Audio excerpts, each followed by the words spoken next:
তো চলে এলাম একটা নতুন ভিডিওতে। তো আমরা এখন যাচ্ছিলাম এয়ারপোর্ট রোড, দেখতে পাচ্ছি এয়ারপোর্টে বালি ব্রিজের ওপর দিয়ে যাচ্ছি। তো এটা 18ই জুলাই 2024-এর ভিডিও। তো আমার ছোটো ভাই হায়দ্রাবাদ চলে যাচ্ছিলো, এই জন্য এয়ারপোর্টে ছাড়তে গেছিলাম এবং ওখান থেকে আমরা ঘুরতে গিয়েছিলাম। এবং আমরা ওখান থেকে গিয়েছিলাম কলকাতায় যে নতুন মেট্রো হয়েছে গঙ্গার নিচে দিয়ে, সেই মেট্রো একদম চেপে তো আমরা বাড়ি এসেছিলাম। তো সেই ভিডিওটি দেখতে হবে, জার্নিটা কিরম ছিল না ছিল এবং নতুন মেট্রো স্টেশনে কিরম ঘুরলাম সেটাই এই ভিডিওতে রয়েছে এবং তুলে ধরা হয়েছে। তো সেই ভিডিওটি এখন চালু হচ্ছে, দেখতে থাকো। এবং খুব সুন্দর একটা জার্নি ছিল, মেট্রোতে অভিজ্ঞতা খুব ভালো হলো। নতুন মেট্রো এবং ভেতরে খুবই সুন্দর লাগছিল দেখতে, সব কিছু ভালোই ছিল এবং আমি আর মোবারক গেছিলাম। সেই ভিডিওটি এখন দেখতে পাচ্ছ চালু হচ্ছে। তো আমরা প্রথমেই দেখতে পাচ্ছ চলন্ত সিঁড়ি এসকেলেটারে আমরা নেমে পড়ছি।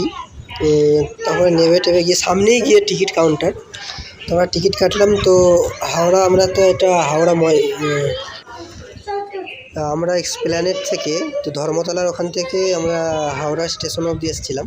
তো 10 টাকা করে টিকিট নিয়েছিল এবং মেট্রোটা তখন এইমাত্র এখানে অবধি চলতে, এখনও তো আর চালু হয়নি শিয়ালদার দিকে। তো এবং দেখতে পাচ্ছি টিকিট কাটার পর আমরা আরও নিচে নেমে যাচ্ছি এবং প্রচুর নিচে এটা, এবং আমরা ফার্স্ট চাপলাম এবং এখানে এলাম, খুবই ভালো লাগলো। প্রচুর নিচে যেহেতু এবং সুন্দর লাগছিলো দেখতে, এবং সাইডে যেসব আর্ট ছবিগুলো করা আছে ওগুলোও খুব সুন্দরভাবে বানিয়েছে। দেখতে পাচ্ছি আমরা এখন নামছি এবং সাইডে লিফটও আছে, লিফটে করে নামা যাবে, অসুবিধা নেই। আমরা এতে করে নামছিলাম এবং আরও একতলা হয়তো নিচে নামতে হবে, তারপরে প্ল্যাটফর্ম আছে।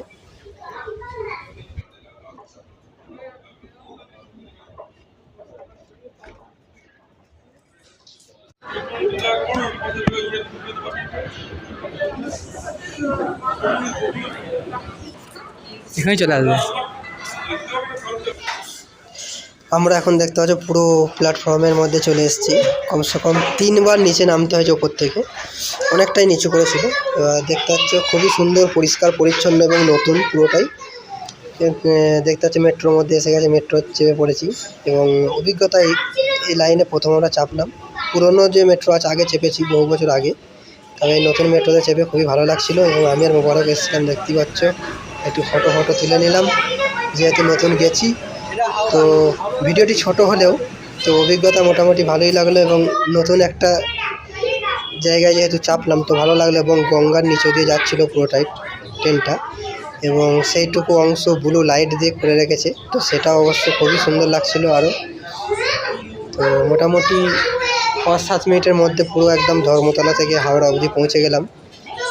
তো সেটা একটা নতুন জার্নি হিসেবে খুবই ভালো লাগলো, দেখতেই পেলে সব।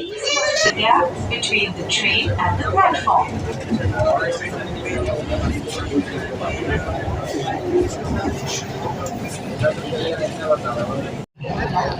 गाड़ी एवं प्लेटफॉर्म में माঝে কোনো খেয়াল করুন।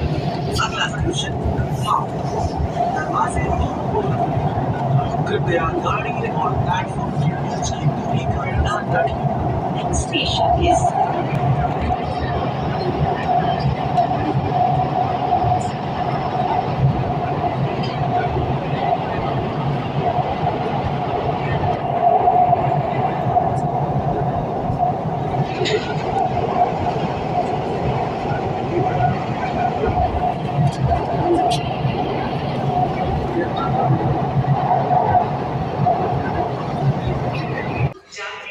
তো এই ছিল ছোট্ট একটি ভিডিও, দেখতে পেলে সবাই। তো তাই জন্যই আমি শেয়ার করলাম ভিডিওটা ছোট করে হলেও।